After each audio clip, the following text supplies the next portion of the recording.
Bonjour à tous, bienvenue dans la chaîne de l'association Latinos en Amiens.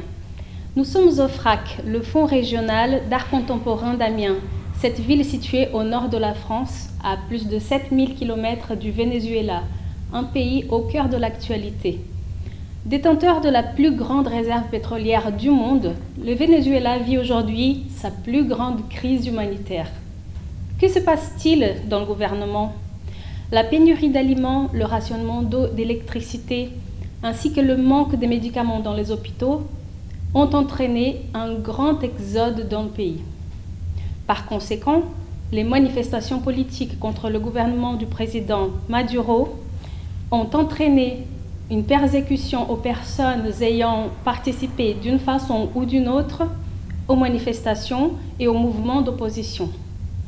Nous sommes aujourd'hui ici avec notre invité spécial, Miguel. Miguel est réfugié en France maintenant depuis 1 an et demi. Et il est parti dans un grand périple avec sa famille. Il va nous raconter un petit peu aujourd'hui de son histoire. Bonjour Miguel, Bonjour. Buenos días. Buenos días. Merci beaucoup d'avoir accepté notre invitation. Ok. Miguel, pour quelle raison as-tu commencé à avoir de menaces de mort au Venezuela? ¿Por qué razones tú y tu familia empezaron a recibir amenazas de muerte en Venezuela? Por persecución política. Sucedió porque yo soy cantante profesional, me dedico a esto desde hace más de 20 años. Trabajaba en la ciudad de Caracas durante las marchas en protesta para la liberación de presos políticos. En esa oportunidad estaban pidiendo la liberación del líder político de la oposición, el señor Leopoldo López. Esta fracción de opositores de venezolanos organizaban las marchas y todos esos eventos donde montan escenarios en las calles, sonidos, músicos para animar, y la organización para la que yo trabajaba fue contratada para animar dichos eventos de protestas en Venezuela. Yo fui contratado y eso generó un impacto, por llamarlo de alguna manera, con los grupos colectivos, que llaman colectivos armados, que paga o financia el régimen de Nicolás Maduro. Et ces groupes, ces collectifs que vous appelez le collectif de la mort, est-ce que ce sont des groupes officiels du gouvernement ou ce sont des groupes oficieux? O sea, esos grupos, los colectivos de la muerte, ¿son grupos oficialmente reconocidos o son grupos Sí, que ya en Venezuela son muy reconocidos por la población en general, porque son los grupos que amedrentan a la población cuando salen a manifestar por marchas políticas? Son los que han asesinado a miles de venezolanos, cientos de venezolanos, cada vez que salen a hacer las marchas para protestar contra el régimen de Nicolás Maduro. Estos grupos, cabe destacar que son grupos de delincuentes organizados por el régimen y financiados por el régimen para llevar a cabo esa tarea de dañar de alguna forma a todo aquel que se opone al régimen. Darles miedo. Sí, generar miedo entre la población para que la población no salga a manifestar, para que la población no tenga la oportunidad de expresar su derecho como debe ser, una libre expresión en democracia. Lamentablemente en Venezuela no existe la democracia. Desde hace muchos años, viene desde el periodo desde Chávez, desde el periodo presidencial de Chávez. Eso se fue deteriorando con los años hasta que llegó Maduro al poder. Muere Chávez, llega Maduro. Lo primero que hace Maduro es devaluar, en primer lugar, la moneda nacional. Es lo primero lo que anuncia él cuando agarra el poder. Y a partir de ahí empezó una nueva serie de crisis en todos los aspectos del país. Quel a été le fait qui... Especialmente persecución política. Oui. A muchas personas que inclusive como yo, que nunca pertenecemos o nunca hemos pertenecido a partidos políticos, no tenemos afines. Tu n'as jamais vraiment manifesté politiquement, sí, nunca manifestaste nunca políticamente. manifesté, siempre lo que hice fue mi trabajo como un cantante como profesional contratado por esta organización musical. Y bueno, eso nos trajo estas consecuencias de ser perseguidos por este grupo colectivo de la muerte en Venezuela. Et donc, du coup, après cette participation en tant qu'artiste chanteur dans cette marche, dans cette manifestation dans la rue, quel a été le fait qui vous a vraiment poussé en dehors du pays? Después de esta marcha donde participaste como cantante, ¿cuál fue el hecho que los hizo, que fue la gota de agua, la última gota de agua que los hizo salir del país? Bueno, en mi caso personal fui perseguido 2 veces, en 2 oportunidades. La primera vez estaba llegando a mi residencia, la zona residencial donde yo vivía en Caracas, Avenida Fuerzas Armadas, se llama esa zona, y yo escucho el ruido de las motos, porque ellos trabajan con motos y se identifican con algunos colores azules, algunos rojos, son los que llaman los colectivos Tupamaro. Hay grupos. C'est par faction, sí, por facciones. Por facciones. Y ellos, en esa primera oportunidad, yo venía de salir de un evento de estos de marchas, en protestas, y ellos, no sé cómo hicieron para perseguirme. Llegué al lugar de donde residía y empiezo a escuchar las motos, y en lo que yo volteo, que retrocedo porque escucho mucho ruido, eran ellos. Yo me percato de eso, salgo corriendo para llegar rápido hacia la entrada del edificio donde yo residía, y en eso ellos empiezan a disparar, pero detrás de mí venía un señor, un vecino, que fue el que recibió el impacto de bala en su columna.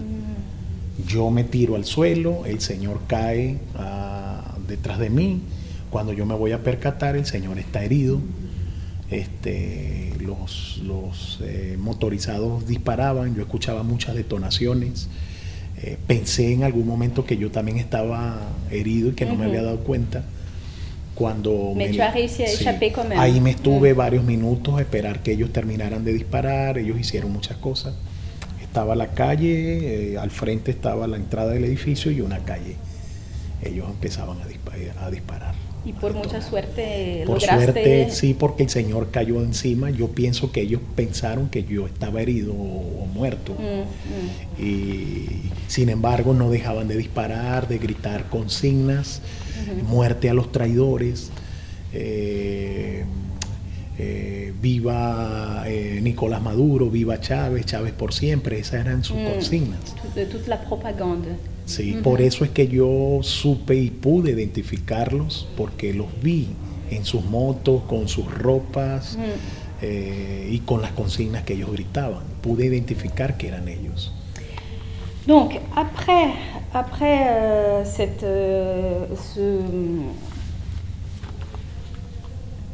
tout ce qui s'est passé, la violence, les tirs, vous êtes parti du pays, vous êtes parti où avec toi y ta famille? Después de esos tiros y esa violencia, ustedes salieron del país. ¿Y para dónde fueron? ¿Para qué país fueron? Nosotros, bueno, después de esto tengo que destacar de este primer ataque. Luego recibí un ataque físico, que fue en la segunda oportunidad que yo fui atacado ya físicamente. Ellos me interceptaron, un grupo de ellos. Supe que eran pertenecientes a ese colectivo por su modo de vestir y por las consignas que me gritaban, lo que me gritaban. ¿Qué gritaban ellos? Ellos me decían que yo era un traidor a la patria porque yo estaba actuando o trabajando para la oposición política. cosa a la cual yo me negué porque yo nunca he pertenecido a ninguna tolda política. Siempre lo que hice fue trabajar como un contrato, porque es mi profesión desde hace muchos años. Y eso le dije a ellos, les rogué por mi vida, les dije que no me hicieran daño, que se llevaran mis pertenencias si querían llevarse mis pertenencias, pero que no me fueran a matar. Et ça s'est passé où exactement? Dans le bâtiment où tu habites ou dans la rue? ¿Dónde pasó eso? ¿En el edificio donde vivías o en la calle? Eso sucedió en la calle, en una calle, cerca del edificio donde yo vivía. Me interceptaron ahí, pero me salieron de repente, o sea, no estaban en motos, estaban escondidos y de repente ¿Te pegaron? Sí, me pegaron muy fuerte. De hecho, me rompieron un poco la cabeza, recibí muchos golpes, me pateaban fuerte, me gritaban esas consignas de que yo era un traidor a la patria, que si yo seguía trabajando con estas personas ellos me iban a matar, a mí y a mi familia. Luego, después de eso, empecé a recibir llamadas. Mi esposa también empezó a recibir llamadas a decirnos que nosotros éramos unos traidores.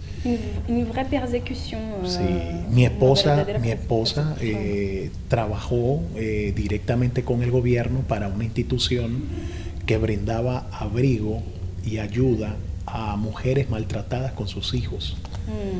Y mi esposa vio irregularidades también dentro de esa institución y las denunció.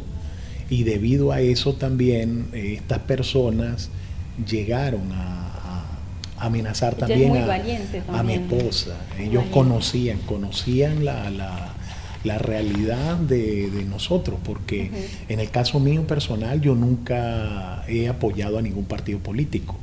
Pero mi esposa en su momento sí apoyó a Chávez, apoyó esa causa, y eso le trajo también sus problemas, enfrentamientos con estas personas dentro de su trabajo, porque ella denunció irregularidades que no eran normales dentro de la institución, y eso también le trajo a ella muchas consecuencias, al punto que tuvo que renunciar.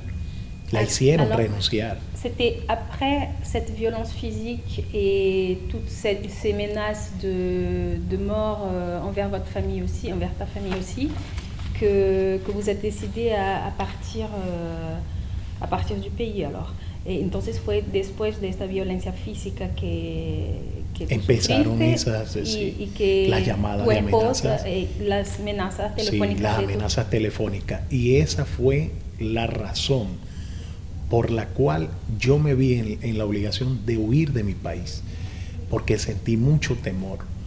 Quise en algún momento poner la denunciar ante las autoridades eso, pero ellos llamaban y me decían que si yo los denunciaba, ellos iban a acabar con mi familia, que ellos conocían todos los sitios donde yo iba con mi familia, conocían todos mis movimientos y me nombraban los sitios donde estaban mis familiares, ¿no? Sí, ellos conocían todo, cosa que a mí me dejó impactado, y eso generó un gran temor en mí, porque vi que ya la situación se estaba tornando muy seria y que a lo mejor ellos en algún momento podrían acabar con mi vida, porque me estaban amenazando.